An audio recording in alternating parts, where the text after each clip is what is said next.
Sa huling part ng ating kwento ay dumating si Moyong-chan upang kanyang iligtas si Yuri sa kamay ni Okuwa. Makikita si Moyong-chan na nagawa niyang naharang ang suntok ni Okuwa gamit ang kanyang espada.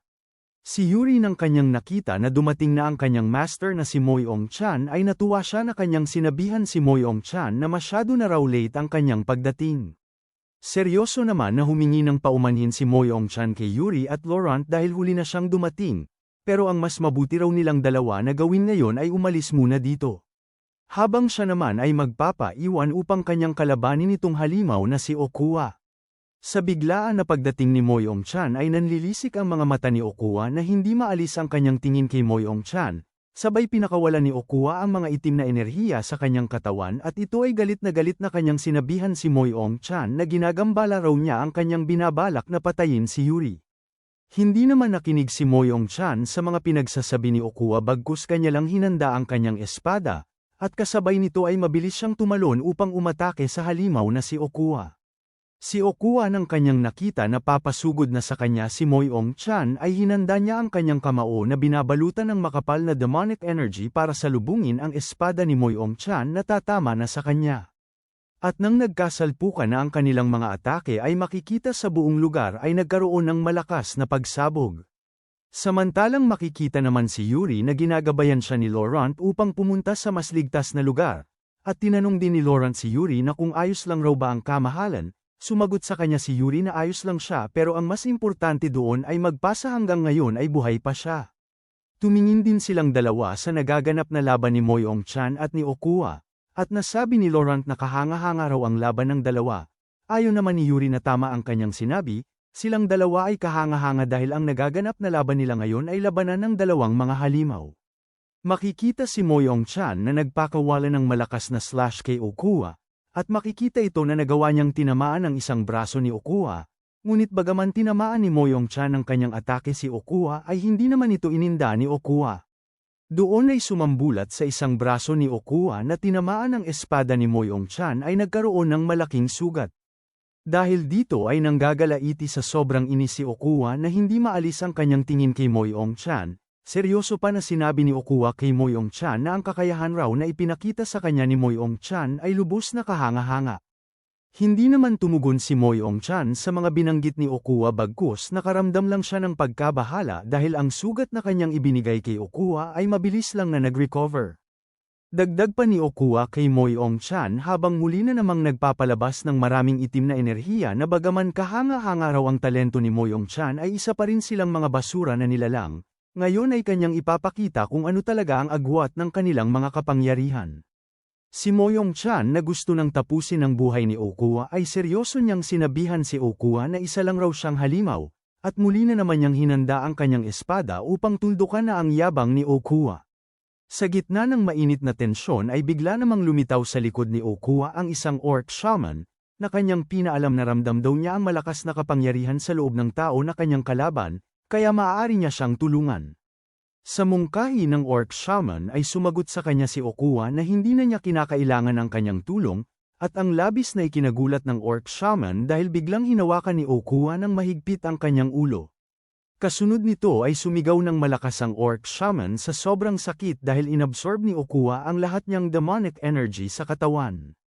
Nang nakita ni Moyong-chan ang ginawa ni Okuwa sa sarili niyang kauri ay mas lalo siyang nagalit kay Okuwa na nagtanong na kung sinasamantala raw ba niya ang kanyang mga kauri para lang sa kapangyarihan. Ayon naman ni Okuwa na kung paano nagkaiba ang tao at mga orc ay ganoon din ang pagkaiba niya sa lahat niyang mga kasama, dahil ang mga bagay na ito ay walang anumang kahawig sa kanyang sarili. Matapos maabsorb ni Okuwa ang lahat ng enerhiya ng orc shaman ay agad na niyang winasak ang ulo ng orc shaman. Hindi na nga makatiis si Moyong-chan sa mga karumal-dumal na ginagawa ni Okuwa dahil agad na niyang inatake si Okuwa na kanyang minumura. Si Okuwa nang kanyang napansin na muli na namang umatake sa kanya si Moyong-chan ay hindi ito nabahala, bagkus nakatingin lang ito. Upang magawa niyang maharang ang atake ni Moyong-chan ay muling hinanda ni Okuwa ang kanyang kamao na binabalutan ng kanyang kapangyarihan. Kaya ang atake na pinakawalan ni Moyong-chan ay matagumpay na napawalang bisa ni Okuwa gamit lang ang kanyang kamao. Sa pagharang ni Okuwa sa atake ay natulala itong si Moyong-chan na hindi makapaniwala dahil ang kanya raw inilunsad na atake ay nagawa lang na napawalang bisa gamit ang isang kamao. Hindi lang doon dahil matapos maglaho ang kapangyarihan ni Moyong-chan ay nagpalabas si Okuwa ng maraming mga demonic energy sa kanyang kamao para hindi na makatakas si Moyong-chan sa kanyang malakas na suntok. At sa kasunod na mga nangyari ay buong-buo na tinanggap ni Moyong-chan ang malakas na suntok ni Okuwa na nagdulot upang mawasak ang lupa kung saan sila nakatayo, at malinaw din sa atake na yun na si Moyong-chan ay bumaon sa ilalim ng lupa. Hindi pa natapos si Okuwa sa kanyang atake dahil muli na naman niyang itinaas ang kanyang isang kamay para sundan pa ng malakas na atake si Moyong-chan na nakahandusay sa lupa. Dahil dito ay walang tigil na sinuntok ni Okuwa si Moyong-chan, dahilan para hindi na makagalaw si Moyong-chan dulot ng sunod-sunod na malalakas na suntok ni Okuwa. Upang makasiguro na patay na si Moyong-chan ay ibinuhos ni Okuwa ang kanyang lakas sa kanyang kamao para sa kanyang papakawalan na suntok. Sa suntok na yun ay muli na namang nagkaroon ng malakas na pagsabog na mas malakas pa kumpara sa mga nauna kaninang pagsabog. Nang nakita ni Okuwa na hindi na gumalaw si Moyong-chan ay seryoso niya itong tiningnan at kanyang sinabi na ang nangyari raw sa kanila ngayon ay ang batas ng kalikasan, ang mga mahihina ay kinakawawa lang ng mga malalakas. Siya na isang tao ay kailanman hindi matatalo ang isang tulad niya na makapangyarihan. Kasunod nito ay tumalo ng sobrang taas si Okuwa para sa panghuli niyang atake na mas malakas pa kumpara sa mga suntok na kanyang pinakawalan kanina. Makikita si Okuwa na umaapaw sa kanyang mga kamay ang maraming demonic energy, habang si Moyong-chan naman sa kanyang ibaba ay nananatili pa rin na hindi makagalaw. Doon ay sumambulat na buong-buo na tinanggap ni Moyong-chan ang pinakamalakas na atake ni Okuwa. Seryoso pa na sinabi ni Okuwa kay Moyong-chan na ngayon na siya mamamatay at magiging pangpataba para sa ikauunlad ng kanyang lakas. Pero lingid sa inaakala ni Okuwa dahil ang inaakala niya na tatapos na sa buhay ni Moyong-chan ay wala man lang itong epekto. Nakangiti pang tinawag ni Moyong-chan ang pansin ni Okuwa na isa lang raw siyang tanga na parang ngayon palang natutong magsalita, para lang siyang umiiyak at hindi yun bagay sa isang nilalang na masyadong malaki. Dagdag pa ni Moyong-chan kay Okuwa na tama naman ang kanyang mga binanggit kanina na ang mga mahihina ay kinakain lang ng mga malalakas, pero hayaan muna niya siya na magtanong ng isang bagay. Na kung nasaksihan na raw ba niya ang paglubog ng araw hanggang sa dulo? Sa tanong ni Moyong-chan ay nagtataka lang itong si Okuwa na kung ano ba ang ibig sabihin doon. Ngunit ipinikit lang ni Moyong-chan ang kanyang mga mata upang kanya nang gamitin ang kanyang pamamaraan para matalo si Okuwa. Doon ay ginamit na ni Moyong-chan ang kanyang pamamaraan na ang Asher Cloud at Crimson Dawn Sword Art. Sa pamamaraan na ito ay mas lalo pang nagliwanag ang hugis araw na nasa likod ni Moyong-chan. Dahil dito ay nagulat si Okuwa na kanyang minumura si Moyong-chan dahil unti-unting lumalakas ang kapangyarihan ni Moyong-chan, kaya nagpalabas siya ng maraming demonic energy sa kanyang katawan upang tapatan ang pamamaraan sa espada ni Moyong-chan. Pero kahit na ganoon ay unti-unti lang na napawalang bisa ni Moyong-chan ang maraming demonic energy na ipinakalat ni Okuwa habang nananatili pa rin na nakapikit ang kanyang mga mata. Nang natapos na sa kanyang proseso si Moyong-chan ay kanya nang iminulat ang kanyang mga mata na seryoso na nakatingin kay Okuwa. Kasunod nito ay agad na tumayo si Moyong-chan at halata din sa kanyang espada na nagbago na ang kulay nito. Ito ay ang tinatawag na ang Void Mountain Moonlight Sword. At wala na siyang sinayang na oras dahil mabilis niyang inatake si Okuwa na matagumpay naman niya itong tinamaan sa katawan na ikinagulat naman ni Okuwa dahil kakaiba ang pinsala ng ganitong atake. Dahil dito ay nagalit si Okuwa kay Moyong-chan na kanya itong minumura, pero wala nang ibang iniisip si Moyong-chan dahil ibinuhos niya ang buo niyang lakas sa espada para pabagsakin si Okuwa. Sa paghampas ni Moyong-chan sa kanyang espada ay ginamit niya ang kanyang buong bilis at kitang-kita dito na maraming slash ang tumama sa katawan ni Okuwa. Si Okuwa na tinanggap ang lahat ng atake ni Moyong-chan ay napabulwak siya ng dugo na dahan-dahan na bumigay ang kanyang katawan. Hindi nagtagal ay hindi na kinaya ni Okuwa ang inilunsad na maraming atake ni Moyong-chan dahil tuluyan na itong bumagsak at nawalan ng lakas. Halata din sa kilos ni Moyong-chan na labis siyang napagod at hinahabol ang kanyang hininga. Iniisip din niya na masyado raw nakakainis dahil sa laban nilang dalawa ni Okuwa ay masyadong sumakit ang buo niyang katawan. Pero mabuti na lang daw dahil sa wakas itong karumal-dumal na nilalang na sumalanta sa kanlurang rehiyon ay nagawa na niyang napabagsak. Tumingin din siya sa lugar kung saan nagaganap ang laban ng hukbong alyansa at ang mga orc na natira.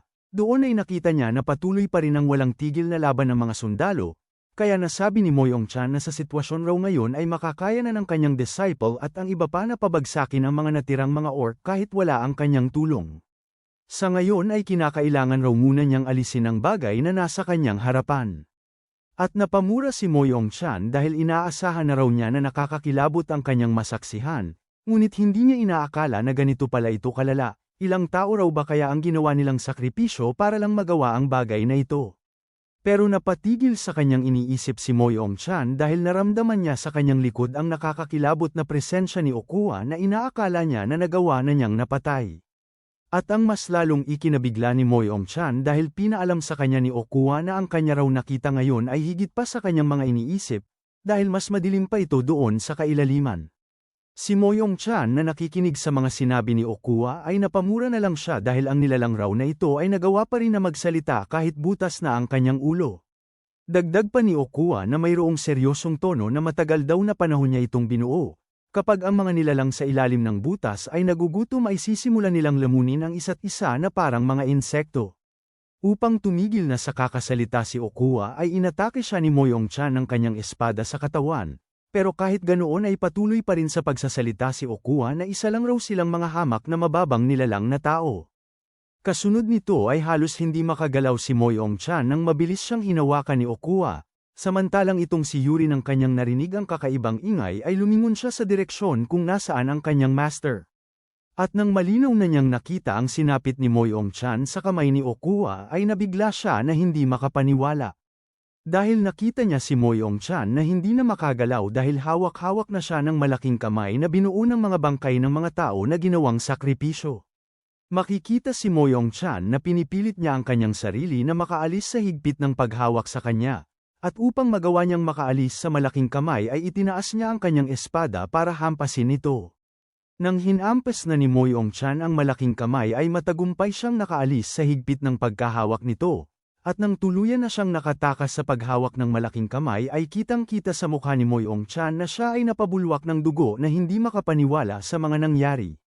Nang pagtingin niya sa kanyang harapan ay doon sumambulat ang dambuhalang nilalang na dahan-dahan na umakyat sa malaking butas. Sinabi pa ni Moyong-chan kay Okuwa na hindi raw sapat ang mga bangkay para gawing gas sa kanyang itim na mahika, ngayon ay ang kahihinat na nito ay sumama na siya sa hindi mabilang na mga bangkay. Doon ay sumambulat sa harapan ni Moyong-chan ang malaking halimaw na ito ay nagpapalabas ng makapal na itim na enerhiya na halos punuin na ang buong lugar. Si Prinsesa Sebila at Fennec nang kanilang nakita ang malaking halimaw na lumabas galing sa malaking butas ay napatigil sila sa kanilang paggalaw na nakaramdam ng pagkabahala, maging si Arater at ang ibang mga knight ay nabigla din sa kanilang nasaksihan na kinikilabutan sa presensya na pinapalabas nito. Makikita naman si Yuri at kanyang mga kasama na hinanda na nila ang kanilang espada dahil batid nila na muli na namang sisiklab ang madugong labanan laban sa totoong kapangyarihan ni Okuwa. Nasabi din ni Yuri habang nakangiti na kung minamaliit raw ba siya ng malaking halimaw na ito. Habang dahan-dahan na lumabas galing sa malaking butas ang malaking halimaw na gawa sa hindi mabilang na mga bangkay ng tao ay sa kanya naman harapan ay seryoso na nakatingin sa halimaw ang lahat ng hukbong alyansa maging si Moyong-chan.